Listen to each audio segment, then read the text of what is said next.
Hey, good morning, good afternoon, or good evening, my friends, wherever you may be. I am Tyler. This is Music is Win. I am going to talk to you today about a very mysterious scale to most of you, I think. If you're watching this, you probably have some kind of question in your mind like, what is the altered scale? I'm going to put a little disclaimer in here. If the terminology, things that I say in this video don't really make sense to you, I think you should go back and check out some of my other vlogs where I talk about intervals and the melodic minor scale, because this is really kind of a jumping point from intermediate to getting into the advanced stages of guitar playing. So if anything doesn't make sense to you, then just know that there's other videos that will be kind of precursors to this one, or you could check out Guitar Super System, which is a course that I teach, and then you'll just know everything. Either way, I'm going to try and cater this to the universal guitar player, so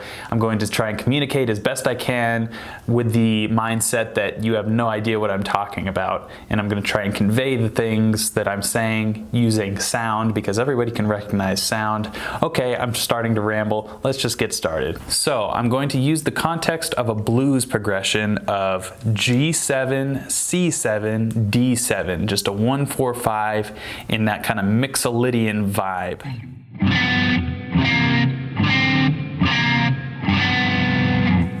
So the mixolydian scale, as we know, is derived from the major scale. It's the fifth mode of the major scale. And the identifying tone of the mixolydian scale is a flat 7.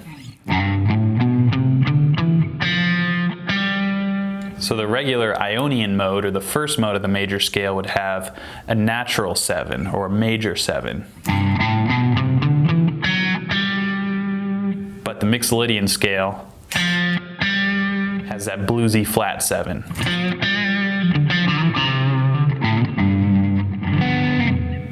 Now, where the altered scale comes into play is it actually takes all the notes that are able to be altered and it includes them in its scale form. So what that means is the essential notes of the mixolydian scale, the notes that make it sound like mixolydian, which are 1 major third flat 7, those notes are going to stay where they are. All the other notes are going to be altered. So instead of 1, 2, 3 like the mixolydian scale has, we're going to do 1 flat 9, sharp 9. So instead of these two notes, we're taking these two notes. So we're altering these unimportant notes here. And notice we're still including the third. Like I mentioned, the third is still an essential note of the mixolydian scale, but we're just including flat 9 and sharp 9 as well. So, getting confusing yet? We're only getting started. So I'll just go ahead and play the altered scale from G.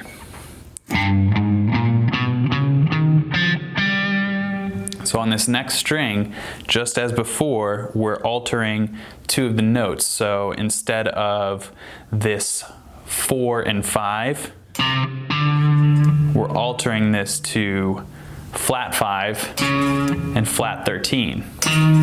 And these numbers sound really weird if you've never heard them before. This is where the intervals lesson that I mentioned will be helpful for you. And I'll play the two scales next to each other so you can hear the difference, and I'll use 2 octaves so there's a little bit more context. Here's mixolydian.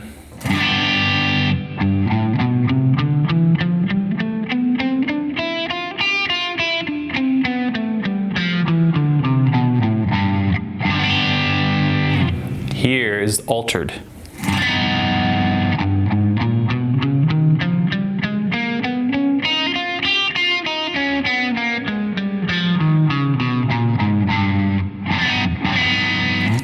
So the ultimate question, how do you combine the mixolydian scale and the altered scale and kind of use them without sounding really weird or just typical mixolydian? And there really isn't an easy one-size-fits-all answer to this. The real way to do it is to find certain notes that are next to each other within the altered scale and the mixolydian scale, and come up with your own licks and riffs that use both of those notes, both of those scales, to create really cool sounding licks. At first, it's going to feel like you're just playing certain bits and pieces of each scale, and that's a great way to start because you are just really trying to hear the tonality difference. And after you figure that out, you'll be able to manipulate the notes and really use your ear to get around the guitar neck. The summary of this entire vlog would be to learn the mixolydian scale very well, because that's just what I'm basing this off of. Of course, there's many other applications, but the altered scale works best over dominant chords because it's altering all the non-essential notes of a dominant scale, aka the mixolydian scale.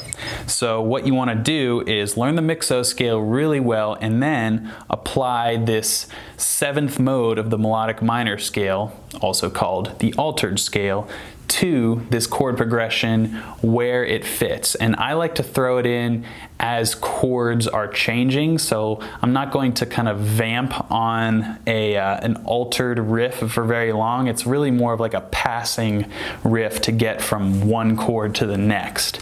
So I'm going to demonstrate that now. I hope this was helpful for you guys. I know this is super over the heads of some of you if you've never delved deep into this theory stuff. It's really fun though. If you're interested in this, definitely check out Guitar Super System, my course that I teach, or just dive through all my other vlogs. I'm sure you can get nerdy in there as well. So enjoy this little demonstration and have a great day. I will see you tomorrow.